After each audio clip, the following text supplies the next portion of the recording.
कि जो भी स्टॉक मैं आपको बताऊंगा वो कोई रिकमेंडेशन नहीं होगा, वो केवल हमें जानने के लिए, समझने के लिए होगा, हमारी थ्योरीज को दोबारा से इनकलकेट करने के लिए, या हम कह सकते हैं उसको दोबारा से स्टेब्लिश करने के लिए कि हाँ, थ्योरीज को अगर हम फॉलो करते हैं तो चीजें हमारी चलती हैं, इसी को समझने के लिए होगा। उसके बाद आज मैं कप विद हैंडल पैटर्न को दोबारा से समझाने की कोशिश करूंगा। मेरे पास कुछ क्वेरीज आई थी इस बीच में, तो कि सर कभी कभी टेक्निकल को रिवाइज करा दिया कि तो कप विद हैंडल पैटर्न को रिवाइज करेंगे आज हम, दो तीन स्टॉक को एग्जांपल लेके, और उसके बाद फिर मैं आप लोगों के क्वेश्चन लूंगा। तो ये हमारा आज का प्रोसेस होगा। एक स्टॉक जिसको आज मैं लेके चल रहा हूँ उसको हमें समझना है, समझेंगे तो हम जानेंगे। आ, ये स्टॉक है, स्टॉक का नाम है वोल्टास। अगर मैं वोल्टास के प्राइस एक्शन को देखूं, प्राइस एक्शन को, एक साल का वोल्टास का प्राइस एक्शन को मैं देखने की कोशिश कर रहा हूं, आप देखिएगा ध्यान से। तो आप देखिए ध्यान से, तो ये स्टॉक नीचे जा रहा था, ये स्टॉक नीचे जा रहा था, और कोई भी इसको खरीदने के लिए तैयार नहीं। क्यों नहीं था, उसके पीछे का रीजन बताता हूँ, समझते हैं, थोड़ा सा डीप में जाएंगे।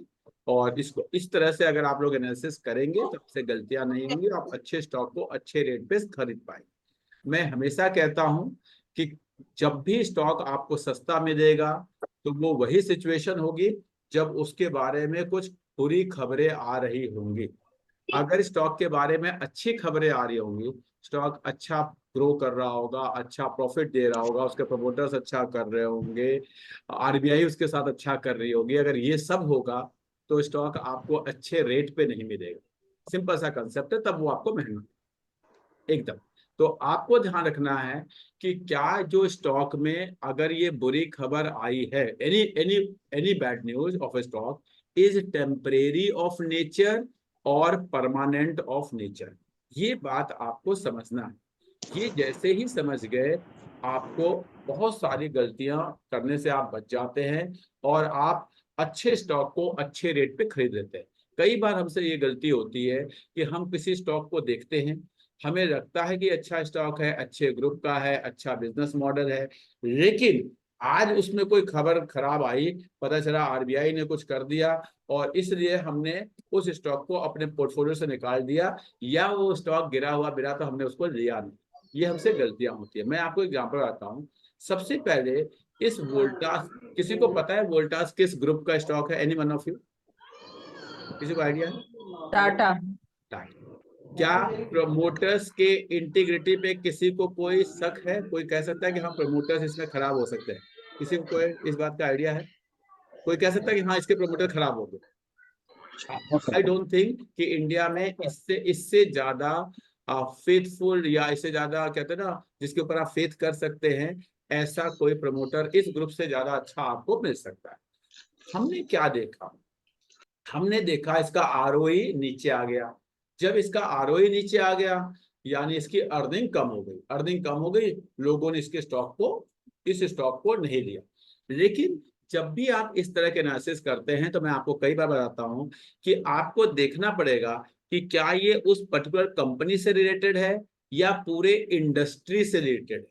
अगर मेरा सिम्फनी भी नीचे जा रहा है, अगर मेरा वोल्टास भी नीचे जा रहा है, अगर मेरा वर्लपुल भी नीचे जा रहा है, अगर इस तरह के जितने भी स्टॉक है वो सब नीचे जा रहे हैं, इसका मतलब ये एक इंडस्ट्री रिलेटेड प्रॉब्लम है, ये कंपनी स्पेसिफिक प्रॉब्लम नहीं है। जो भी रीजन, अगर आप देखेंगे, इनके प्रॉफिट्स को देखेंगे, इनके सेल्स को देखेंगे, इनके ईपीएस को देखेंगे, इनका प्राइस मूवमेंट देखेंगे पिछले 2-3 सालों में, तो आपने देखा होगा ये सारे के सारे स्टॉक नीचे गए, और कुछ नीचे हैं, कुछ ऊपर आए। तो आपको समझना पड़ेगा कि ये कंपनी रिलेटेड प्रॉब्लम है या आपका इंडस्ट्री रिलेटेड प्रॉब्लम है। Industry related problem cyclical in nature होते हैं, जैसे ही साइकिल मूव करेगी वो अपने आप ठीक हो जाएगा। कंपनी इसमें जो बेस्ट होगी वो सबसे पहले चलेगी। जब भी कोई इंडस्ट्री रिलेटेड प्रॉब्लम आती है तो उसमें जो बेस्ट कंपनी होती है वो सबसे पहले चलती है। अगर आपको देखना है तो जब पीएसयू बैंक चले थे तो सबसे पहले एसबीआई चला था। नो डाउट आज के टाइम पे देखोगे तो बाकी छोटे वाले उससे ज्यादा बढ़ गए, वो अलग बात है, लेकिन जो सबसे पहले चला था वो एसबीआई चला था, अगर आपको पब्लिक सेक्टर बैंक्स को अगर आप ध्यान से देखेंगे तो। सेम वे अगर ये एक इंडस्ट्री रिलेटेड प्रॉब्लम है तो आपको समझना पड़ेगा कि हम कहाँ गलती कर रहे हैं। मैं आपको बताता हूँ, अगर आप नीचे जाइए ध्यान से देखिए कि हुआ क्या, कहाँ पे हमसे वोल्टास में गलती हुई और लोग नहीं ले पाए। अगर आप वोल्टास की सेल्स को देखें, सेल्स को देखने की कोशिश करें 2012 से 2012 से 2022-23 तक का डेटा अगर आप देखें तो लगभग लगभग डबल से ज्यादा ही हो गया, यानी सेल्स ठीक ठाक है, बहुत अच्छी तो नहीं है जो हमें समझ में आती है, लेकिन ठीक ठाक है।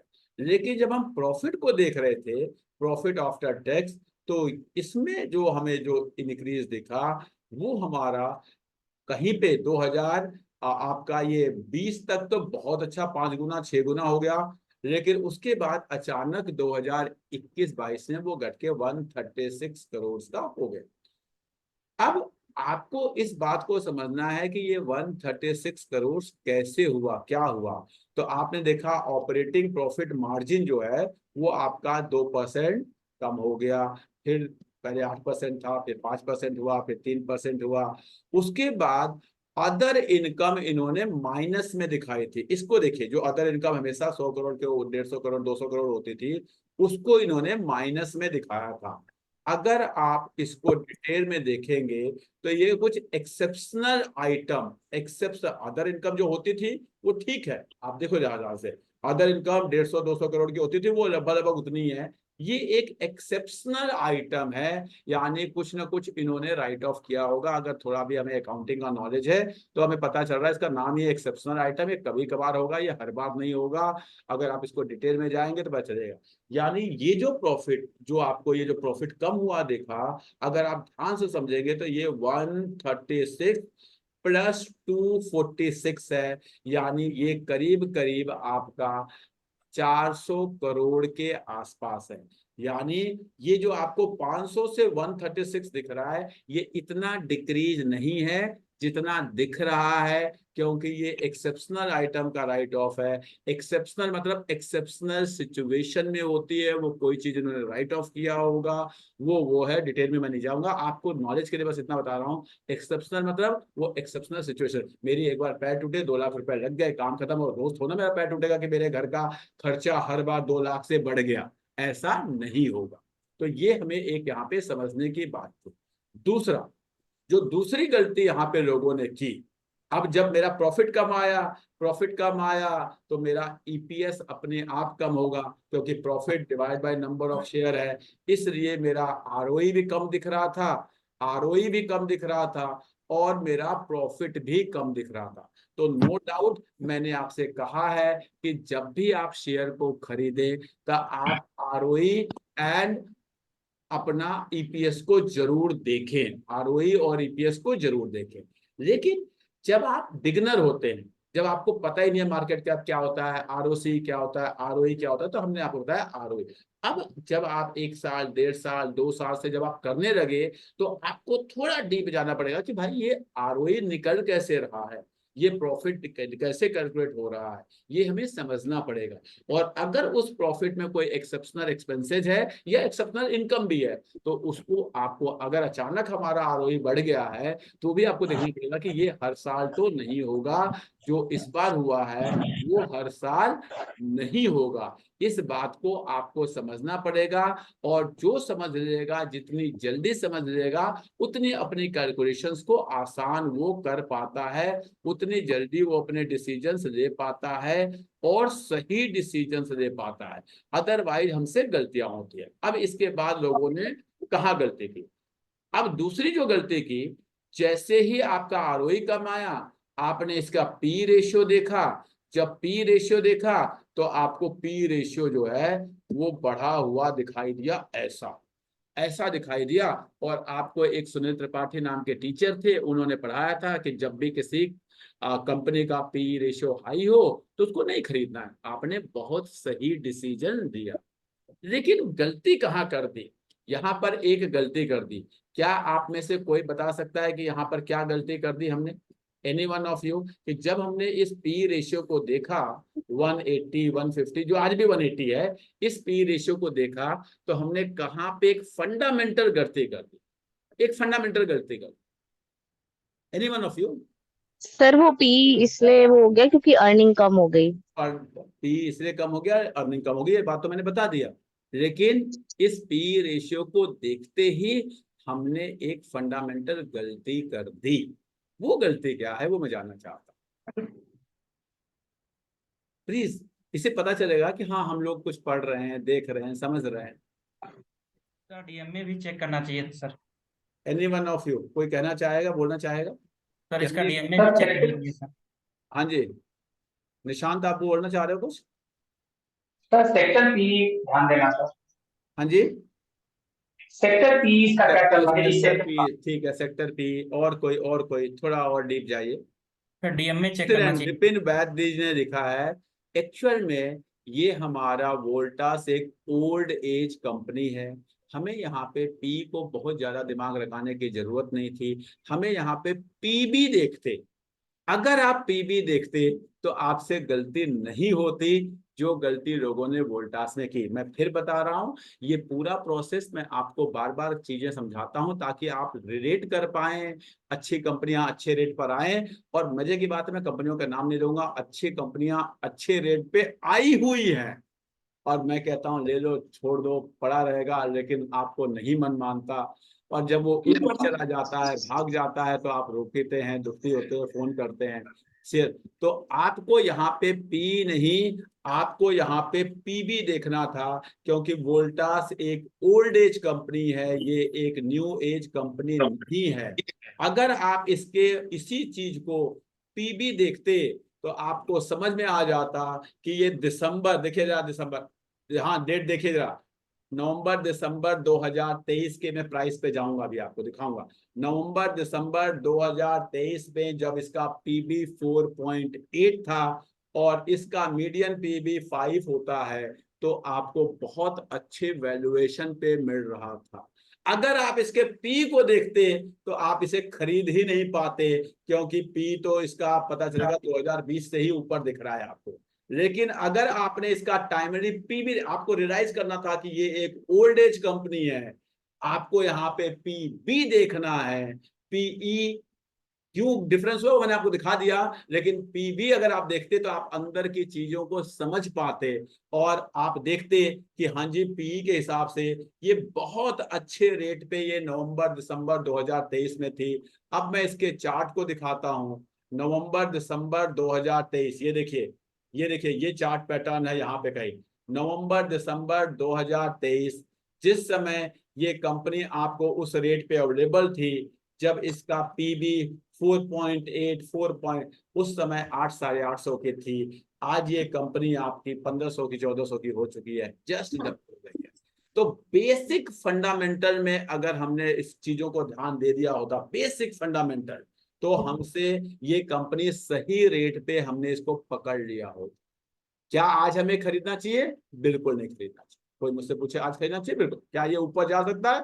पता नहीं, जा भी सकता है, नहीं भी जा सकता, लेकिन आज ये मुझे सस्ती नहीं मिल रही, लेकिन उस समय ये मुझे बहुत सस्ती मिल रही थी। मैं फिर रिवाइज कर रहा हूं। सबसे पहली बात कि हमने देखा सेक्टर एज अ होल नीचे है, यानी इस कंपनी की कोई गलती नहीं है। दूसरा हमने देखा प्रमोटर बहुत अच्छे हैं। एक चीज हमें प्लस पॉइंट की, जब भी प्रमोटर अच्छे प्रमोटर की कंपनी होती है तो वहां पे तो मौका बहुत कम ही मिल पाता है। तीसरा हमने देखा कि यहाँ पे एक एक्सेप्शनल आइटम था। एक्सेप्शनल आइटम देखने के बाद भी हमने इस कंपनी को, क्योंकि एक्सेप्शनल आइटम था तो प्रॉफिट अपने आप कम हो गया, प्रॉफिट अपने आप कम हो गया तो हमारा ईपीएस अपने का आप कम हो गया, ईपीएस अपने आप कम हो गया तो पी अपने आप बढ़ गया, क्योंकि पी क्या होता है? ईपीएस डिवाइड बाई, सॉरी, आपका जो प्राइस डिवाइड बाई ईपीएस होता है। यहां तक देखने के बाद भी फिर आप थोड़ा सा और दिमाग लगाते तो भी आपको समझ में आ जाता कि यार इतना अगर ये कंपनी महंगी हो रही है, मैं बार बार कहता हूं, एक कुछ बेसिक चीजें हैं जो आपको बता देती हैं कि नहीं जी आप कहीं गलत। बेसिक चीज, अगर ये कंपनी महंगी होती तो दुनिया में जो हम पब्लिक है उसके पास से ये कंपनी ली नहीं जा रही होती। देखिए जरा ध्यान से, 16 से, देखिए जरा ध्यान से, 16.78, 15.84, 15.32, 14.41, पिछले 4 क्वार्टर से, मतलब बेसिक बेसिक चीजें हैं, बहुत बेसिक है। मैं हर क्लास में बताता हूं, नहीं देख पाते हैं आप लोग और फिर कहते हैं सर क्या करें। बहुत बेसिक बेसिक चीजें हैं। इन बेसिक चीजों को अगर आप ध्यान रखेंगे, आप अच्छी कंपनी को अच्छे रेट पे पकड़ पाएंगे। वोल्टास को अगर आप जून 2023 से आप देखिए कि इतना, जो लोग समझदार हैं वो बिल्कुल नहीं, देखिए अब मैं दोबारा चार्ट पे जा रहा हूँ, जून 2023, जून 2023 यानी यहाँ कहीं था ये, यहाँ कहीं नीचे जा रहा, नीचे जा रहा, नीचे जा रहा, ऊपर गया, फिर नीचे आया। जो अच्छे लोग हैं वो घबराते नहीं इस प्राइस मूवमेंट से। जो अगर कोई दूसरा होता कहता सर ये तो चला गया, कहाँ पे दिखाता हूं मैं आपको, इसका प्राइस गया था उस समय ये गया था, टोटल गया था 934, 934 से दोबारा आ गया ये 811। अगर आप देखेंगे तो 20%, 25% नीचे आ गया, लोग घबरा जाते। लेकिन यही बात है कि इन घबराहट्स को अगर आप देखें कि हाँ जी फंडामेंटली क्या हो रहा है, क्या फंडामेंटली उसमें कुछ गड़बड़ है, नहीं गड़बड़ है, तो जिस दिन ब्रेकआउट हुआ देखिए जरा, अब यहाँ पे बहुत ही प्यारा, बहुत ही प्यारा कप विद मल्टीपल हैंडल बन रहा था। जैसे ही ब्रेकआउट हुआ, कंफर्मेशन कैंडल मिली, उसके बाद ये एक लेवल था रेसिस्टेंस का, ये यहाँ पे भी आपको दिख जाएगा, ये एक लेवल था रेसिस्टेंस का। बार बार इसी रेसिस्टेंस पे यहाँ भी रुका था, यहाँ भी रुका था, यहाँ भी रुका था, यहाँ भी रुका था। मैं रिपीट कर रहा हूँ, इस रेसिस्टेंस पे ये यहाँ भी रुका था, यहाँ भी रुका था, इसी रेसिस्टेंस पे ये जो स्टॉक है वो आपका यहां भी रुका था, इसी रेसिस्टेंस पे ये स्टॉक यहां भी रुका था। जैसे ये रेसिस्टेंस ने पार किया, रेसिस्टेंस लेवल पार किया, अपने आप इसके अंदर ब्लास्ट हो गया और शेयर ऊपर। तो क्या हमने केवल फंडामेंटल और टेक्निकल कुछ नहीं किया, मैंने कोई भी, मैंने कहा ना, कोई कोई कहेगा ये न्यूज आ गया, वो न्यूज आ गया, ऐसा हो गया, वैसा हो गया, कुछ नहीं हुआ।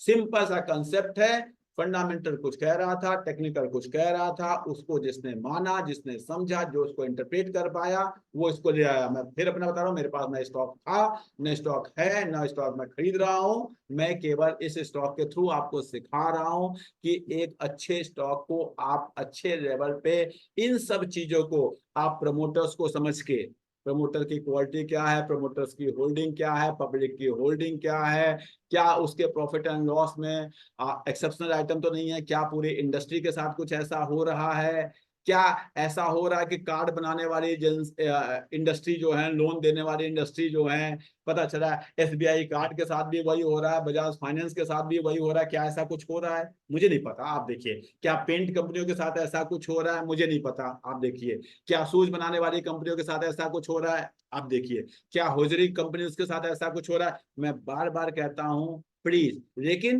होजरी कंपनी के साथ ऐसा कुछ हो रहा है, या शूज बनाने वाली कंपनी के साथ ऐसा कुछ हो रहा है कि बाटा भी वैसे ही बिहेव कर रहा है, कैंपस भी वैसे ही बिहेव कर रहा है, आपका खादिम भी वैसे ही बिहेव कर रहा है, अगर ऐसा कुछ हो रहा है तो आपको कहीं ना कहीं अपॉर्चुनिटीज को समझना पड़ेगा, देखना पड़ेगा, वहां पे प्रमोटर्स को देखना पड़ेगा, फ्यूचर को देखना पड़ेगा, आपको अच्छे स्टॉक अच्छे लेवल पे मिल जाएंगे। अगर एसबीआई कार्ड में भी वैसा हो रहा है, बजाज फाइनेंस में भी हो रहा है, मतलब उस तरह के जो लोन वाली कंपनियां होती है उसमें, कोटक महिंद्रा में भी वैसा हो रहा है, एचडीएफसी बैंक में भी वैसा ही हो रहा है, कुछ ऐसा कुछ हो रहा है, तो आप समझिए क्या ऐसा ही, क्या 1 साल पहले निपॉन में भी ऐसा ही हो रहा था, एचडीएफसी में भी ऐसा ही हो रहा था, तो आप समझिए। अगर आप, खुशबू यादव जी प्लीज अपना कैमरा या तो ऑफ कर दीजिए या एक जगह स्टिल कर दीजिए प्लीज, बहुत डिस्टर्ब हो रहा है।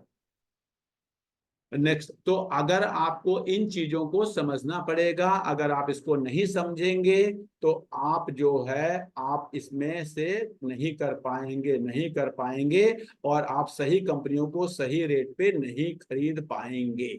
आपको सही कंपनी सही रेट पे खरीदना है तो अपॉर्चुनिटीज को देखना पड़ेगा, और सबसे अच्छी अपॉर्चुनिटीज को देखने का तरीका होता है, आपको देखना, मैं बार बार कहता हूं कि क्या वो शेयर पब्लिक से छीने जा रहे हैं, क्या वो शेयर पब्लिक से छीने जा रहे हैं। अगर इतना सब खराब होने के बावजूद भी शेयर नीचे जा रहा है, प्रॉफिट नहीं हो रहा है, ईपीएस घट रहा है, उसके बाद भी अगर पब्लिक के हाथ से वो होल्डिंग डिक्रीज हो रही है तो ये अपने आप में बहुत कुछ बताती है। अपने आप में ये बहुत कुछ बताती है। इसको आप जितना जल्दी समझ लेंगे उतना आसान होगा। होता क्या है, सब पता नहीं क्या क्या रिसर्च करते हैं, बेसिक 5-10 पॉइंट है, बेसिक कितना भाई, सिंपल सी बात है, बच्चा क्रिकेट में कैसा कर रहा है, बच्चा स्पोर्ट्स में कैसा कर रहा है, डांस में कैसा कर रहा है, बच्चा एनुअल डे में पार्टिसिपेट कर रहा है नहीं कर रहा है। 5 चीजें बेसिक होती है कि हाँ बच्चे के सब्जेक्ट्स में मार्क्स ठीक ठाक आ रहे हैं, ठीक ठाक आ रहे हैं, बच्चा टाइम से स्कूल जाता है, टाइम से स्कूल आता है, बच्चा पेरेंट्स के साथ अच्छे से बात करता है, कलीग के साथ अच्छे से बात करता है, स्कूल में टीचर्स के साथ मिसबिहेव नहीं करता, बच्चा जो है कोई ड्रग्स वगैरह नहीं लेता, काम खत्म। 4-5 चीजें हैं एक अच्छे बच्चे की पहचान। एक अच्छे बच्चे को पहचानने के लिए बहुत बड़ा इंटरव्यू लेने की और उसकी चीजें लेने की जरूरत नहीं होती। अगर ये 5-6-7 चीजें समझ में आती है तो that is a good child. Same way कंपनियों में भी ऐसा ही होता है, लेकिन हम पता नहीं किस किस चीजों में पड़े रहते हैं, हम बेसिक नहीं देखते। और मैं जितने भी, आज भी मेरे पास संडे को जनरली ज्यादा लोग आते हैं, आज भी मेरे पास पोर्टफोलियो एनालिसिस के लिए लोग आए थे और मैं बैठा देखा, देख देख के बड़ा मतलब बहुत दुख होता है कि आपने अपनी अच्छा, जब जो कंपनी, आपने किसी कंपनी को 2 साल रख लिया, 3 साल रख लिया, कहते सर अब 3 साल हो गया चल ही नहीं रहा, इसको अरे आपको ये देखना है क्या इसमें कुछ खराबी आई है। अगर उसमें कुछ खराबी आई है, अगर उसके प्रमोटर चोर हो गए हैं, अगर उसको पब्लिक को छेपा जा रहा है, अगर उसका बिजनेस खत्म हो गया है, अगर कुछ, तो आप उसको बेच के निकल जाए, समझ में आती है। लेकिन अगर केवल कोई न्यूज की वजह से पता, आप एक मेरे पास आए, सर मैंने कल कोटक महिंद्रा बैंक सारा भेज दिया, no recommendation at all, please my humble request, no recommendation. आप समझिए क्यों भेज दिया, सर उसके वो एक मैनेजिंग डायरेक्टर थे, उन्होंने रिजाइन दे दिया। आप समझिए, आपने पैसा क्या कोटक महिंद्रा बैंक में लगाया था या उस पर्सन की वजह से लगाया था? अगर उस पर्सन की वजह से लगाया था, अगर आपने वो पैसा उस पर्सन की वजह से लगाया था कि ये पर्सन रहेंगे तो मैं लगाऊंगा, तो आपको एकदम एग्जिट कर जाना चाहिए। लेकिन अगर आप कोटक महिंद्रा बैंक, अगर सोचिए कि एक पर्सन के आने या जाने से किसी बैंक में बहुत फर्क पड़ता है, तो मेरे जैसा आदमी तो उस बैंक में कभी पैसा लगाएगा ही। अगर मुकेश अंबानी के जीने या ना जीने से अगर रिलायंस के बिजनेस में फर्क पड़ता है, तो मेरे लिए Reliance is the worst business. मेरे लिए तो बिजनेस वही अच्छा है जो सिस्टम ओरिएंटेड हो, कि कोई भी आए वो चलेगा। अगर एक प्रिंसिपल के आने या ना आने से, कोई और प्रिंसिपल के आने से स्कूल खराब हो जाए, तो that is not a good school. School should be system based, not the principle based. ठीक है, एक प्रिंसिपल होते हैं, उनके अपने आइडियाज होते हैं, वो सिस्टम बना देते हैं, बन गया, ठीक है। Now the good principle is that who can create the system. ये नहीं कि जब तक मैं हूं तब तक ये स्कूल अच्छा चलेगा और जैसे ही मैं चले जाऊंगा स्कूल खराब हो जाएगा, तो that is not a good principle. Same way, अगर एक पर्सन 20 साल 25 साल रह के वो सिस्टम नहीं बना पाया कि वो जा रहा है तो बैंक खराब हो जाएगा, तो उस बैंक में मुझे पैसा क्यों लगाना? तो आपको इन बातों को समझना पड़ेगा। आज अभी पता चला 2 दिन पहले कोटक महिंद्रा बैंक पे आरबीआई ने एक छोटा सा बैन लगाया, उसका प्राइस 20% गिर गया, 2 दिन में 15% गिर गया। उसे उधर क्या हुआ, जो आपका बजाज फाइनेंस है उसके ऊपर से आरबीआई ने बैन हटाया, वो अचानक एक दिन पता चला 10% बढ़ गया, फिर मार्केट गिरी तो वो भी गिर गया, वो अलग बात है, लेकिन बढ़ गया। तो आपको समझना पड़ेगा कि अगर बजाज फाइनेंस का बैन 4 महीने बाद या 6 महीने बाद हटा, सेम बैन, वही बैन था कि they can not issue new craft, तो कोटक महिंद्रा बैंक का भी हटेगा। इतना मतलब 2 दिन के अंदर 2 न्यूज आ रही है। एक न्यूज आ रही है बजाज फाइनेंस का जो बैन है वो आरबीआई ने हटा दिया। अब उसको थोड़ा सा आप पढ़ेंगे तो आपको पता चलेगा, हाँ 6 महीने पहले लगाया था, 8 महीने पहले लगाया था। सेम वे आपने पढ़ा कि कोटक महिंद्रा बैंक पे बैन लगा दिया, तो आपको समझना पड़ेगा कि हाँ जी लगाया है, तो कुछ बताया होगा, कुछ उनको गाइडलाइंस दिया होगा, वो ठीक करेंगे, जाके बताएंगे हमने ठीक कर लिया, हट जाएगा। तो अगर वो नहीं हटाएंगे कभी, आपको लगता है ऐसा, तो ऐसे बैंक में तो आपको इन्वेस्ट करना ही नहीं चाहिए था ना। अगर वो ऐसे लोग हैं कि आरबीआई कहेगा जी आप ऐसा गलती कर रहे हो, हम बैन लगाएंगे, और कहेंगे हाँ जी हम तो करते रहेंगे, अगर ऐसा वो बैंक है तो ऐसे बैंक में क्यों जाना था? तो इसका मतलब आपने उसके बारे में रिसर्च ही नहीं किया कि आप एक न्यूज पे अपने डिसीजन, ये तो आपको समझना पड़ेगा। I am not giving you any recommendation, I am telling you please do not change your decisions accordingly. कि एक कोई न्यूज आई और आपने अपने डिसीजंस ऐसे वैसे करने शुरू कर दिए। प्लीज ऐसी गलतियां ना करें। आपको शेयर समझ में आता है आप खरीदिए, आपको शेयर नहीं समझ में आता है आप उस शेयर को ना खरीदे, काम खत्म।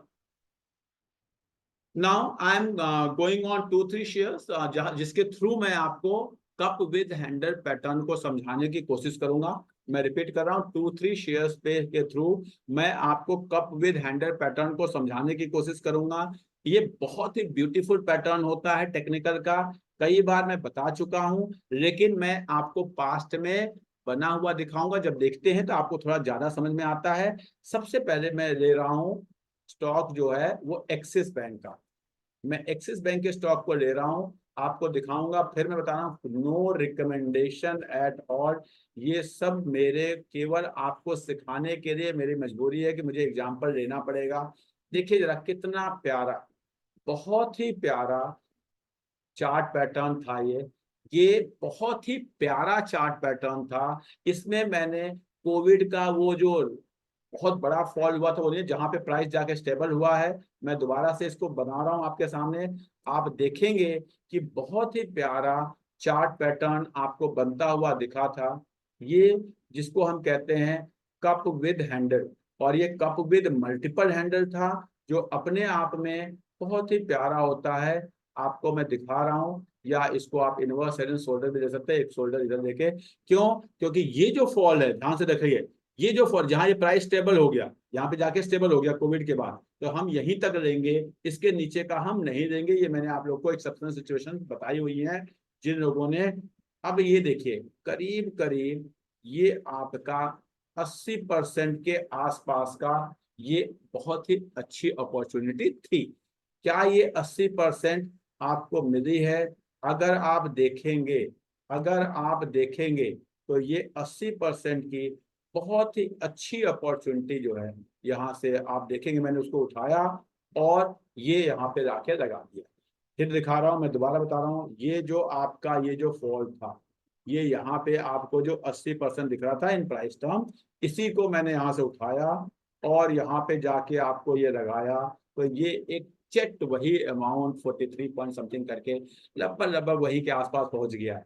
मैंने हमेशा कहा है कि जब भी कोई चार्ट पैटर्न पूरा होता है तो हमारा टारगेट आ जाता है। ये हमारा इसका टारगेट था, ये अपने टारगेट के अगर आप देखेंगे, ये दिसंबर 2023 से उसी प्राइस पे गया, फिर नीचे गया, फिर ऊपर गया, फिर नीचे गया था, पर वो उसी प्राइस पे।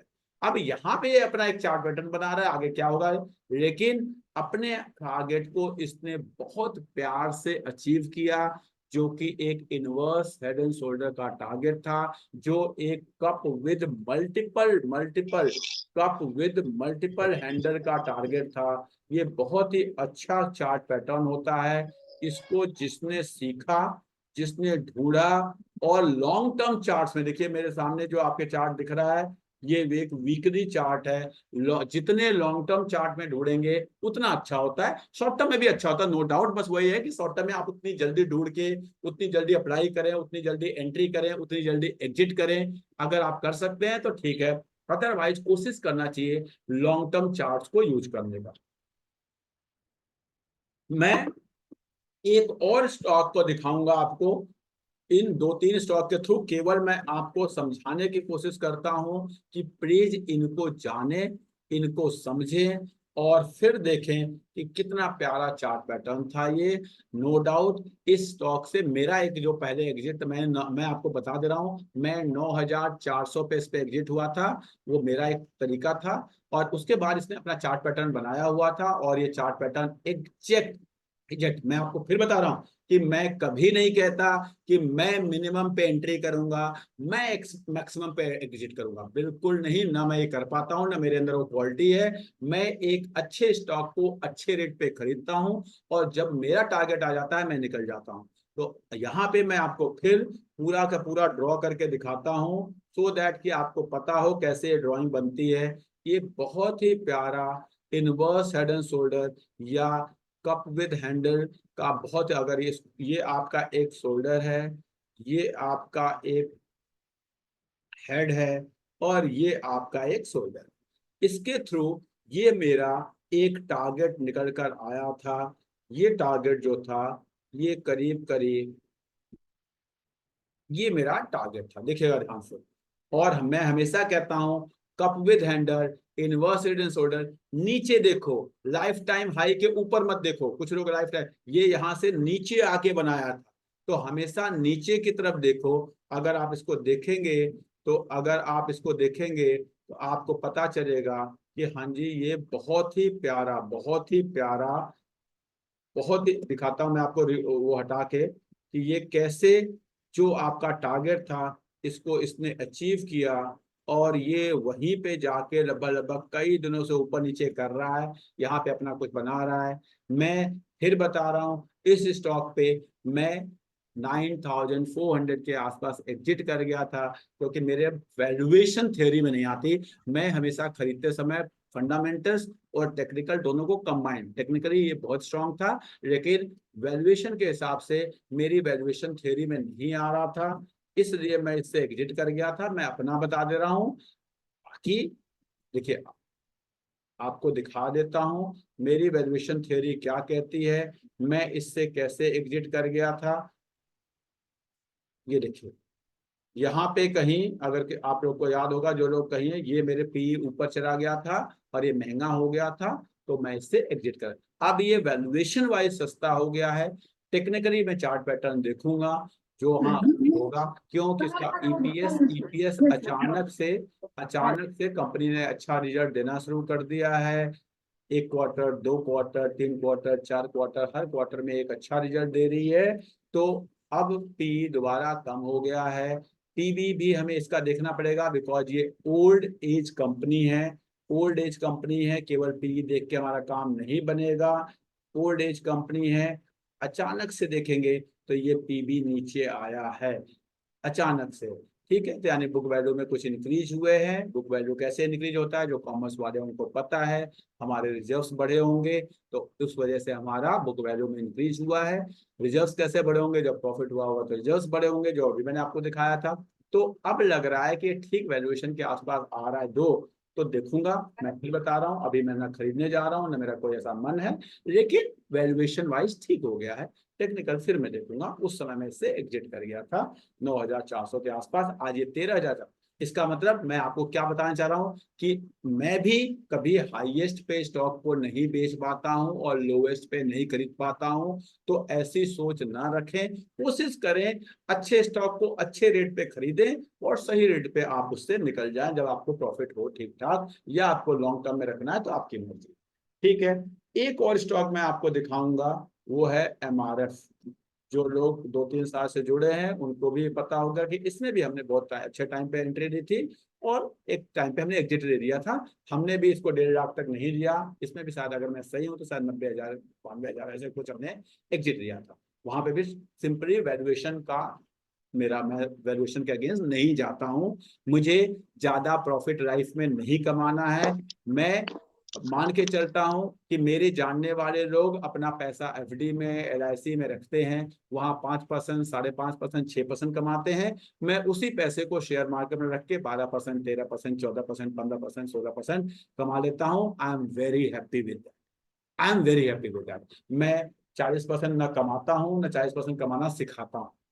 जब मैं ही नहीं कमा सकता तो मैं कहां से सिखाऊंगा, झूठ बोलूंगा मैंने ये कमा लिया वो का। एक स्टॉक में 40% बन गया, दूसरे में -10% बन गया, तीसरे में 10% बन गया, चौथे में -20% बन गया, मेरा जो आगे पोर्टफोलियो वही हो जाता है। लेकिन नहीं बताएंगे लोग आपको, और आप भी उन्हीं की बात मानेंगे। अभी मैं एक रिसर्च, पहले मैं इस एमआरएफ को दिखाता हूँ। एमआरएफ में भी देखेंगे, बहुत ही प्यारा कप था, बहुत ही प्यारा कप था। प्लीज जो लोग नए जुड़े हैं उनके लिए बता रहा हूँ, इस पैटर्न्स को ढूंढें। बहुत ही प्यारा कप था, बहुत ही प्यारा हैंडल था, और जो ये कप का आपका डेप्थ था उसके आसपास ये यहाँ पर इसका आ गया था टारगेट। ये मार्केट के मूवमेंट के हिसाब से ऊपर चला गया, फिर नीचे आ गया, वो वहीं पे आकर रुक रहा है। ये इसी के आसपास कंसोलिडेट करेगा, फिर वैल्यूएशन में कुछ होगा, कुछ प्रॉफिट्स होंगे, कुछ टेक्निकल चार्ट्स बनेंगे, उसके बेसिस पे क्या होगा मुझे नहीं पता आगे। लेकिन ये आपको मैंने कप विद हैंडल कंसेप्ट को समझाने की कोशिश किया है। इसको आप समझ लेंगे तो खुश रहेंगे। अच्छे स्टॉक को अच्छे लेवल पे खरीदने की कोशिश कीजिए। और मैं आपको बता रहा हूँ दोबारा जाके कि इस समय इंडिया के बहुत अच्छे स्टॉक बहुत अच्छे लेवल पे अवेलेबल हैं। हमें लगता है कि निफ्टी बहुत ऊपर चला गया, हमें लगता है कि भाई निफ्टी बहुत ऊपर चला गया, लेकिन अगर आप ध्यान से देखेंगे तो आपको अपने आप समझ में आ जाएगा कि निफ्टी जब बहुत ऊपर था तो आप खरीद रहे थे। निफ्टी एक्चुअल में इस समय तो बहुत अच्छे प्राइस पे, बहुत ही अच्छे प्राइस पे निफ्टी है। निफ्टी आपका जो P40 दिखेगा ध्यान से, आज के टाइम पे निफ्टी का पी आपका 21 का है, निफ्टी का मीडियम पी 23 का होता है। तो ये मैं नहीं कह रहा कि आपने जो पहले किया, अगर आपने पिछले 2 साल में 3 साल में पैसे नहीं गंवाए, आपने 10%, 15%, 12%, 8% भी कमाए, तो आपने ठीक किया। क्योंकि शुरू शुरू में जनरली लोग मार्केट में 1 लाख, 2 लाख, 4 लाख, 5 लाख गवाते हैं। मेरे पास कई लोग आते हैं, सर उसने तो 30% कमा लिया, 40% कमा लिया। भाई मैंने नहीं कमाया, मैं फिर बता रहा हूँ, मेरा तो रिटर्न वही 18-20% का ही बना है। पिछले साल भी, उससे पिछले में तो और कम ही बना था। तो पता नहीं कैसे लोगों का 30 बन रहा है, 40 बन रहा है, मुझे मेरा नहीं बन रहा। क्यों? क्योंकि मेरी फर्स्ट प्रायोरिटी है अपने पैसे को बचाना, सेकंड प्रायोरिटी है पैसे को बढ़ाना। अब क्योंकि मुझे पता है कि जिन लोगों के 40% बने हैं, जब वो गिरेंगे तो वो कैसे गिरते हैं, वो मैंने देखा हुआ अपने लाइफ, उस चीजों को वो मैंने देखा हुआ।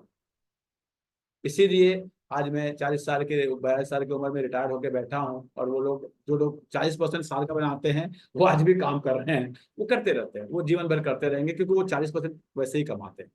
तो आपको इन चीजों को समझना पड़ेगा बेसिक, कि अगर वॉरेन बफेट जी का एवरेज CAGR 19% का है, गूगल कर लीजिएगा, आपको समझ में आ जाएगा। तो अगर वॉरेन बफेट जी का 19% का है और आप 40% बना रहे हैं, तो आप तो भगवान ही हैं। उतना बड़ा भगवान न मैं हूं, न मुझे आता है। मैंने आपको समझाने की कोशिश की बेसिक चीजें। आज के टाइम पे मैं नाम नहीं लूंगा, बहुत सारे बैंक्स, बहुत सारे फाइनेंस कंपनीज, बहुत सारे FMCG companies, please do your own research. बहुत paint companies, paint and allied वाला, जो बिल्डिंग के अलाइड वाले, वो बहुत, मुझे आज तक नहीं समझ में आता कि हम बेसिक, अगर DLF 10-10 करोड़, 15-15 करोड़ के फ्लैट बेच रही है, अगर सुपरटेक फ्लैट बेच रहा है, अंसल भी बेच रहा है, पता नहीं वो आजकल नए नए बिल्डर आ गए हैं, वो सब भी बेच रहे हैं, जो ला रहे हैं सब 4 करोड़, 5 करोड़, 6 करोड़ सब बिक जा रहे हैं। इवन लोग जो जो नॉर्मल प्रॉपर्टी डीलर हैं, वो लोग भी फ्लैट बना बना के बेच रहे हैं, वो भी बिक जा रहे हैं। आप समझिए, अगर ये हो रहा है तो कोई किसी कंपनी का तो तार लगेगा, किसी कंपनी का तो पेंट लगेगा, किसी कंपनी का तो टाइल लगेगा। अगर किसी कंपनी का तार लगेगा, पेंट लगेगा, टाइल लगेगा, नलके लगेंगे, आप देखो उन पेंट कंपनियों का, टाइल कंपनियों का, नलके की कंपनियों का वैल्यूएशन क्या है। आप फिर दोबारा से आप वही बिल्डिंग की कंपनी, अरे बिल्डिंग की कंपनियों में जो होना था वो हो गया। जब DLF 150 रुपए का था, कोई नहीं खरीद रहा था 10 साल, मतलब वो 900 से 150 आया था, कोई नहीं खरीद रहा था। आज वो 150 से 900 आ गया, सबको अच्छा लग रहा है, वाह क्या DLF, क्या DLF। लेकिन मैंने तो DLF को 800 से 150 भी आते हुए देखा है, और 150 से 900 भी आते हुए देखा है। वो सारी जर्नी देखी हुई है। इसलिए आपसे बता रहा हूँ, प्लीज गलत वैल्यूएशन पे कंपनियों को ना खरीदें, आप पछताएंगे, आपके पैसे लगे रहेंगे। 1-2 साल आप लगाते हैं, फिर अचानक आते हैं, सर वो मैंने बेच दिया। क्यों बेच दिया? सर वो 2 साल से बढ़ नहीं रहा। अरे जब बढ़ने का नहीं आप में से कौन ऐसा है, एक आदमी बता दे जो स्टॉक मार्केट में 10 दिन में अमीर बनना चाहता है? जो भी आता है, नहीं सर मुझे पता है स्टॉक मार्केट ऐसा होता है, लॉन्ग टर्म का गेम होता है, ऐसे बोलते हैं, लॉन्ग टर्म का गेम होता है, लॉन्ग टर्म। अरे किसी को कितने साल हुए आपको लगाते हुए? 1.5 साल। कितने हुए? 2 साल। कितने हुए? 3 साल। क्या हुआ? सर बहुत ज्यादा फायदा नहीं हुआ, कोई नुकसान हुआ नहीं। सर कितना बढ़ा? 5%, 10%। अरे खुश रहिए। जब आपको पता है कि स्टॉक मार्केट 5 साल 10 साल का गेम है, और अभी 3 साल हुए हैं, आपको 2 साल हुए हैं, 1 साल हुआ है, कोई कोई तो 6 महीने हुए हैं, और आपका पेशेंस खत्म हो गया। इसीलिए जो ब्रोकर्स होते हैं वो आपको वो स्टॉक बताते हैं जो जल्दी से 10% बढ़ जाए, ताकि, क्योंकि आपका अंदर पेशेंस नहीं। लेकिन वो जो 10% बढ़ते हैं तो 10% घटते हैं, ऊपर नीचे होते रहते हैं, अल्टीमेटली आप कुछ कमाते नहीं उसमें, उसमें आप लॉन्ग टर्म में कुछ कमाते नहीं। अगर आपको एक्चुअल में कमाना है तो एक ही कहानी है, अच्छे शेयर अच्छे रेट पे खरीदिए। आई होप मैंने टाइम, क्योंकि स्टॉक पे चर्चा रखा था, तो मुझे आप लोगों के एक दो क्वेश्चंस भी लूंगा। बात नहीं कर रहा इससे। वीर सिंह जी नमस्कार, मैं भूल कैसे भी हैं? गया था उस समय। बहुत दिनों के बाद दिखाई दे रहे नमस्कार हैं। सर। और अभी देख, कैसे हैं आप? बस अरे बढ़िया है। प्लीज कैसा हो चल रहा जाएंगे। है आपकी लर्निंग की जर्नी? कुछ सीख रहे हैं आप? हाँ बढ़िया चल रहा है, सही। इतना सवाल जवाब क्या है, बोल दिया फोन में बात करना है। ठीक है, thank you sir, thank you very much. आप लोग जुड़ते हैं। अब मैं आप लोगों के क्वेश्चंस लूंगा, कोशिश करेंगे स्टॉक स्पेसिफिक क्वेश्चंस नहीं, कोशिश करेंगे। मेरा हम्बल रिक्वेस्ट है, हमने इस प्लेटफॉर्म को केवल और केवल लर्निंग के, मैं कोशिश करता हूँ महीने में कम से कम 2 बार तो आपसे जुड़ूं। शुरू में तो मैं हर रोज जुड़ने की कोशिश करता था, लेकिन हमें ना लार्जर इंटरेस्ट को देखना पड़ता है। कहीं जाता हूँ, वहाँ पे 200 बच्चे होते हैं, 500 बच्चे होते हैं, तो लगता है बाकी लोग आप लोगों को अगर आप फॉलो करेंगे तो डबल बग चीजें आप जान चुके हैं। यस भावना मैम, आपका question please. Yes, thank you sir. Thank you sir, thank you. Bhavna ma'am, आपका question please. Good evening sir. हाँ। गुड इवनिंग सर, आवाज आ रही है? आ रही है, बताइए। सर ये स्टॉक स्पेसिफिक नहीं है बट पैटर्न स्पेसिफिक है, ये हाँ हाँ, मैंने बताइए बताइए, आपको शायद बहुत अच्छी बात मैसेज है। भी अगर हम पैटर्न को करेंगे, वैल्यूएशन करेंगे तो अच्छा रहेगा। कि एक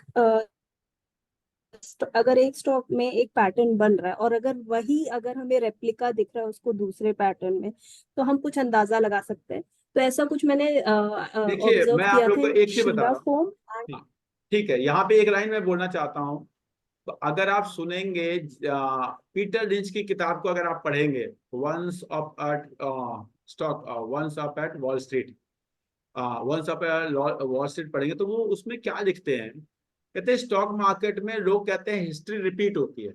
एक्चुअल में हिस्ट्री रिपीट नहीं होती। आपने कभी रामचरितमानस पढ़ा है? रामचरितमानस के लास्ट के वर्ड रिपीट होते हैं, राइम्स जो बनते हैं ना, वो राइम्स तो रिपीट होते हैं, लेकिन पूरा सेंटेंस रिपीट नहीं होता। स्टॉक मार्केट में ऐसा ही कुछ होता है कि लोग हिस्ट्री रिपीट नहीं, वहां पे हिस्ट्री रिपीट नहीं होती, लेकिन वो जो राइम्स है, वो राइम्स रिपीट होके आपको बता देते हैं कि क्या होने वाला है। इसीलिए हम स्टॉक पैटर्न को देखते हैं। तो अब आप बताइए क्या कहना चाह रहे हैं आप? कोई स्टॉक का नाम बताइए तो ज्यादा अच्छा होगा, हम उसको ढूंढ पाएंगे। कोई बात नहीं। एसबीआई कार्ड में जो हो रहा था वो शीला फोम में हो रहा है। इस एसबीआई कार्ड में जो हो रहा था वो सीरा फोम में हो रहा है। चलिए देखते हैं, समझने की कोशिश करते हैं। मैं चार्ट को दोनों को लगाता हूँ, ठीक है? Please my humble request, SBI cards please, कोई भी इसको खरीदेगा नहीं। ये एसबीआई कार्ड है। एसबीआई कार्ड में जो लोग मुझे जानते हैं, समझते हैं, उनको पता होगा मेरा एसबीआई कार्ड में क्या व्यू है। मुझे एसबीआई कार्ड जैसी कंपनियां, 2-3 चीजें सिंपली समझ में आती है। क्या इसका प्रमोटर चोर है? बिल्कुल नहीं, इसका प्रमोटर एसबीआई है। और एसबीआई क्या आरओई आरओसी कहीं से कोई प्रॉब्लम है? प्रमोटर होल्डिंग में कोई प्रॉब्लम है? मुझे कहीं कहीं से भी कोई प्रॉब्लम नहीं लगती। पीपल के लोगों के पास कितने % शेयर हैं? लोगों के पास 5-6% शेयर। यहाँ तक यानी फंडामेंटली मुझे कहीं कोई प्रॉब्लम इस कंपनी में नहीं समझा। अब बात करते हैं चार्ट पैटर्न। चार्ट पैटर्न मैं देखता हूँ बार बार ये किसी एक प्राइस पे जाके, यही इसका एक बेस है, इसी बेस पे जाता है। जब अगर मैं ट्रेडर हूँ तो मैं इसके आसपास खरीदूंगा और इसके आसपास बेचूंगा। ये मेरा एक ट्रेडिंग वाला कंसेप्ट हो सकता है। अगर मुझे ट्रेड करना हो इसमें, तो मैंने क्या करूंगा, यहाँ पे खरीदूंगा और फिर मैं इसमें जाके एक अपॉर्चुनिटी देख के आराम से इस अपॉर्चुनिटी को अवेल कर सकता हूँ, अगर मैं ट्रेडर हूँ तो। ट्रेडर मतलब स्विंग ट्रेडर, ठीक है? और अगर मैं इन्वेस्टर हूं तो मुझे कंपनी की एनालिसिस करनी है, देखना है, समझना है। अब आपने कहा इसके अगेन शीला फोम्स, ठीक है? शीला फोम अपने आप में एक बहुत अच्छी कंपनी है और इस पे हम डिस्कशन कर चुके हैं। अगेन ये हमें कुछ ऐसे ही वैल्यूएशन वैसे ही चार्ट पैटर्न बनाती हुई दिख रही है। बहुत अच्छा भावना जी, आप बहुत ही अच्छा रिसर्च कर रही हैं और आप, मुझे लगता है कि आप बहुत जल्दी चीज़ों को सीख रही हैं। तो ये हमारा पहला मूवमेंट हुआ था, ये हमारा दूसरा मूवमेंट होने को तैयार है।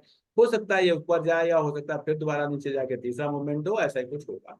एकदम सही आप कह रही हैं। और जब भी हमारा पास्ट का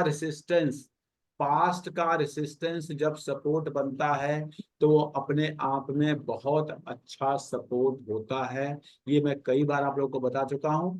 ऐसा शेयर मार्केट में कोई रूल नहीं है कि जो कह दिया वो टूटेगा नहीं, टूट सकता है, लेकिन जनरली वो बहुत अच्छा सपोर्ट होता है।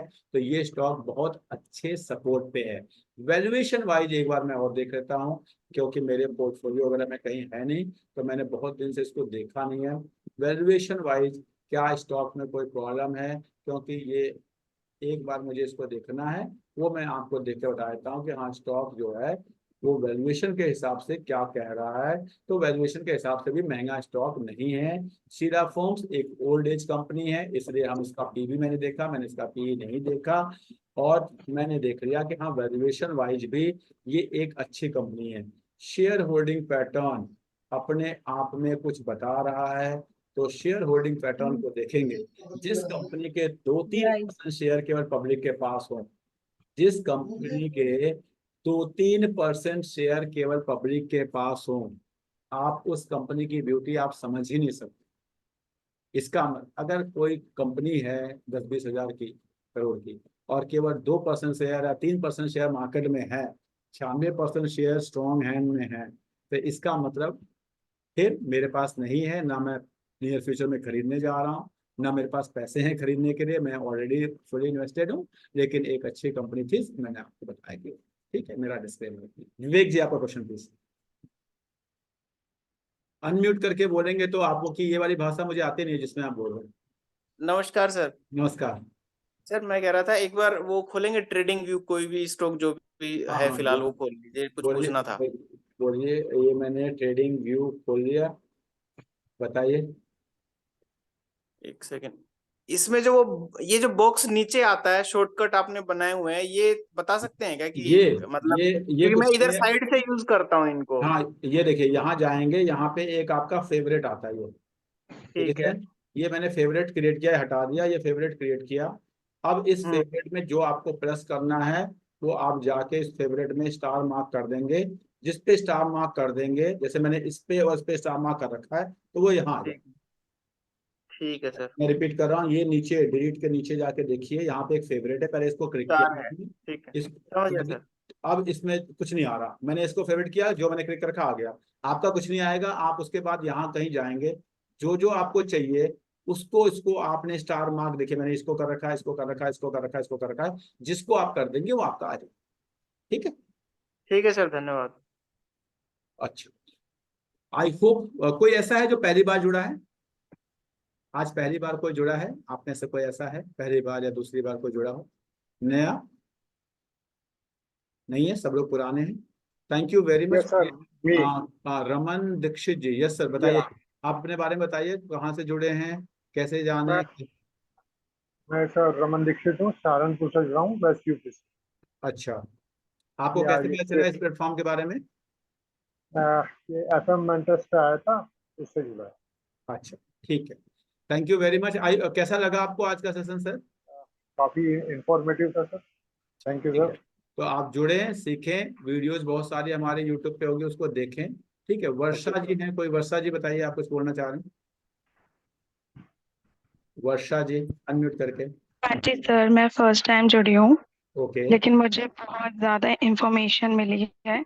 अब मैंने इन्वेस्टमेंट भी करा है, लेकिन ओके। अब मैं ज़्यादा वाइजली इन्वेस्टमेंट कर सकती हूँ और ज़्यादा अच्छे से रिसर्च कर सकती हूँ। तो आपने फंडामेंटल टेक्निकल की कुछ देखा हुआ है? मेरा हमारा रिक्वेस्ट है कि अगर आपने, क्योंकि मैंने तो बीच बीच में बताया, मेरे वीडियो वहां पे जाएंगे तो प्ले लिस्ट में बेसिस ऑफ स्टॉक मार्केट करके एक प्ले लिस्ट है 7 क्लासेस की, उसको जरूर देख लेंगे तो आपको ये सारी चीजें समझ में आ जाए।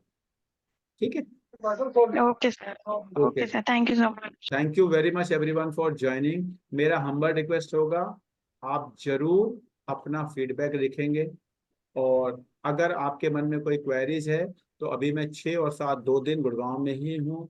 जो लोग मिलने आना चाहते हैं मिल सकते हैं, पोर्टफोलियो एनालिसिस वगैरह जो करवाना चाहते हैं कर सकते हैं। कुछ लोग जो हमारे मेंबर्स हैं उनका भी मैं करूँगा। तो 2 दिन मैं अपने ऑफिस में गुड़गांव में हूँ और हम लोग इस पर काम कर सकते हैं। Thank you everyone, thank you. Thank you thank you sir. Sir, thank you sir.